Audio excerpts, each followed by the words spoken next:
तो convention centre में यहाँ पर सांस्कृतिक कार्यक्रम प्रधानमंत्री नरेंद्र मोदी के लिए और साथ ही साथ पीएम का संबोधन। अच्छा, ये देखिए आप, ये जो अंगवस्त्र है, ये अंगवस्त्र बेहद खास है क्योंकि इस अंगवस्त्र पर भी रुद्राक्ष लिखा हुआ है और रुद्राक्ष मढ़े हुए हैं जरी के साथ, ये देख रहे हैं आप। और ये एक इस रुद्राक्ष कन्वेंशन सेंटर का मिनी मॉडल जो प्रधानमंत्री नरेंद्र मोदी को भेंट स्वरूप दिया जा रहा है। यही वो शिवलिंग के आकार का ये कन्वेंशन सेंटर, रुद्राक्ष कन्वेंशन सेंटर, इसका एक मॉडल प्रधानमंत्री नरेंद्र मोदी को भेंट स्वरूप दिया गया। और अंगवस्त्र जो पहनाया गया प्रधानमंत्री नरेंद्र मोदी को, उस पर भी जरी से रुद्राक्ष लिखा हुआ है और रुद्राक्ष मढ़े हुए हैं। फिलहाल सुनते हैं उत्तर प्रदेश के मुख्यमंत्री योगी आदित्यनाथ की माननीय राज्यपाल श्रीमती आनंदीबेन पटेल जी, जापान के माननीय राजदूत श्री सतोशी सुजुकी जी, माननीय सांसद और पूर्व केंद्रीय मंत्री श्री राधा मोहन सिंह जी, जापान राजदूत दूतावास से जुड़े हुए सभी सम्मानित अधिकारीगण, जायका से जुड़े हुए सभी उपस्थित महानुभाव, आज की इस ऐतिहासिक पल के साक्षी बन रहे काशी के सभी प्रबुद्धजन और उपस्थित भाइयों बहनों, मैं आप सबकी ओर से काशी के लोकप्रिय सांसद और देश के यशस्वी प्रधानमंत्री आदरणीय नरेंद्र मोदी जी का बाबा विश्वनाथ की इस धरती पर भगवान बुद्ध के द्वारा जिस धरती पर पहला उपदेश दिया गया था, काशी और सारनाथ की इस धरती पर हृदय से स्वागत करता हूं, अभिनंदन करता हूं।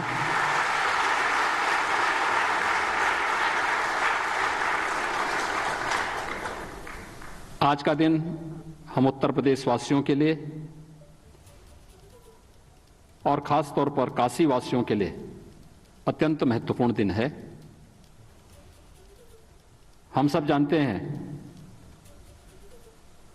कि 14 जुलाई 2018 में आदरणीय प्रधानमंत्री जी के कर कमलों से जापान के सहयोग से इस अंतर्राष्ट्रीय कन्वेंशन सेंटर रुद्राक्ष के शिलान्यास और भूमि पूजन का कार्यक्रम संपन्न हुआ था।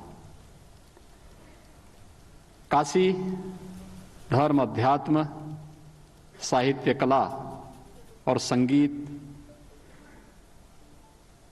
की पौराणिक और ऐतिहासिक पृष्ठभूमि से जुड़ा हुआ देश का एक बहुत महत्वपूर्ण केंद्र रहा है। यहाँ के विद्वानों, कलाकारों, साहित्यकारों के लिए कोई एक ऐसा मंच जहां से एक साथ इतने बड़े पैमाने पर वे अपनी कला को देश और दुनिया के सामने प्रस्तुत कर सकें, दशकों से इसकी मांग थी। आज अंतर्राष्ट्रीय मानक के इस केंद्र का उद्घाटन आदरणीय प्रधानमंत्री जी के ही कर कमलों से काशी में संपन्न होने जा रहा है। यह हम सबके लिए अत्यंत ही आह्लादकारी अवसर है।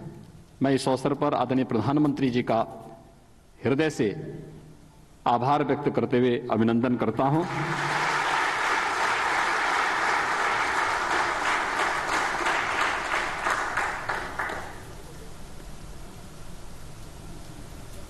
आज के इस अवसर पर जापान के माननीय राजदूत और दूतावास से जुड़े हुए अधिकारीगण, जायका से जुड़े हुए अन्य अधिकारीगण भी यहां पर उपस्थित हुए हैं। लगभग 1200 क्षमता का यह अंतर्राष्ट्रीय कन्वेंशन सेंटर 3 वर्ष के दौरान बनकर के तैयार हुआ है। अपनी अनेक उपलब्धियों के लिए यह जाना जाएगा। एक अद्भुत केंद्र है और अनेक प्रकार के कार्यक्रमों को यहां पर काशीवासियों को इसका साक्षी बनने का अवसर प्राप्त होगा। मैं आज के इस अवसर पर जापान सरकार के द्वारा भारत और जापान के मैत्री के इस नए युग को जो तत्कालीन प्रधानमंत्री जी के साथ आदरणीय प्रधानमंत्री जी ने इस काशी में प्रारंभ किया था, भारत की उस प्राचीन परंपरा की ओर हमें लेके जाता है, जब बौद्ध धर्म का पहला कदम जापान की धरती पर पड़ा होगा। भारत और जापान के प्राचीन और अर्वाचीन मैत्री का एक केंद्र बिंदु यह रुद्राक्ष बनेगा। बाबा विश्वनाथ के प्रतीक रुद्राक्ष की प्रतिकृति भी उसी रूप में है। अपनी अद्भुत आर्किटेक्ट के लिए केंद्र जाना जाएगा, अपनी वास्तु के लिए जाना जाएगा और अनेक प्रकार की कला और साहित्य की गतिविधियों का केंद्र बिंदु बनेगा। इस विश्वास के साथ जापान सरकार का भी आभार व्यक्त करते हुए मैं आदरणीय प्रधानमंत्री जी का, जापान के माननीय राजदूत और उनके साथ आए हुए सभी दूतावास के अधिकारियों का हृदय से अभिनंदन करता हूं। धन्यवाद। जय Hind.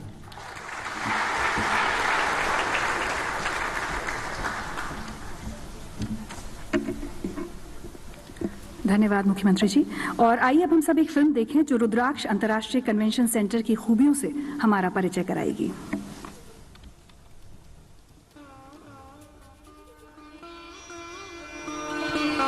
With strong civilizational links between the people of the two nations, India and Japan share the common heritage of Buddhism and commitment to democracy. The bond between the two countries reached a new high with the Prime Minister of India, Shri Narendra Modi, and the then Prime Minister of Japan, Shinzo Abe, visiting each other's country, upgrading the strategic partnership. The friendship between the two great nations with remarkable cultural similarities has been further strengthened by the heritage sites of Kyoto and Kashi. International Convention Center at Varanasi is a shining example of bilateral and cultural cooperation which has been built by grant aid from Japan to create a platform for the cultural and social interactions. The design, philosophy and building form revolves around creating people-friendly spaces to nurture the spirit of sharing and caring, which has been a long-standing tradition of Varanasi. Multi-purpose grand entrance lobby. तो फिलहाल रुद्राक्ष convention centre का औपचारिक तौर पर उद्घाटन हो गया है। प्रधानमंत्री नरेंद्र मोदी ने यहां पर रुद्राक्ष का एक पौधा भी लगाया और इस समय रुद्राक्ष कन्वेंशन सेंटर का जो ऑडिटोरियम है वहां पर प्रधानमंत्री नरेंद्र मोदी मौजूद हैं और वहीं पर एक फिल्म दिखाई जा रही है जो खासियत बयां कर रही है इस रुद्राक्ष कन्वेंशन सेंटर की। और इससे पहले उत्तर प्रदेश के मुख्यमंत्री योगी आदित्यनाथ का संबोधन भी था। उन्होंने बताया किस तरीके से ये जो पल है वो ऐतिहासिक है। न सिर्फ यूपी वासियों, काशी वासियों बल्कि देशवासियों के लिए ये दिन महत्वपूर्ण है। 3 साल के भीतर ये जो रुद्राक्ष कन्वेंशन सेंटर है ये बनकर तैयार हुआ। 14 जुलाई 2018 वो तारीख जब प्रधानमंत्री नरेंद्र मोदी ने शिलान्यास और भूमि पूजन किया था इस रुद्राक्ष कन्वेंशन सेंटर के लिए। और अब आज 15 जुलाई 2021 इसका उद्घाटन प्रधानमंत्री नरेंद्र मोदी कर रहे हैं। इसका सपना 2015 में देखा गया था। शिंजो आबे तब के जापान के प्रधानमंत्री जो काशी आए थे, प्रधानमंत्री नरेंद्र मोदी के मन में हमेशा से ये बात थी काशी को क्योटो की तरह विकसित करने की और उसी सपने को साकार देने के लिए काशी के लिए जो विकास का एक खाका खींचा गया उसमें बेहद महत्वपूर्ण ये रुद्राक्ष कन्वेंशन सेंटर कला और साहित्य की गतिविधियों का केंद्र बनेगा। ये न सिर्फ काशी बनारस के लिए बल्कि पूरे पूर्वी उत्तर प्रदेश के लिए।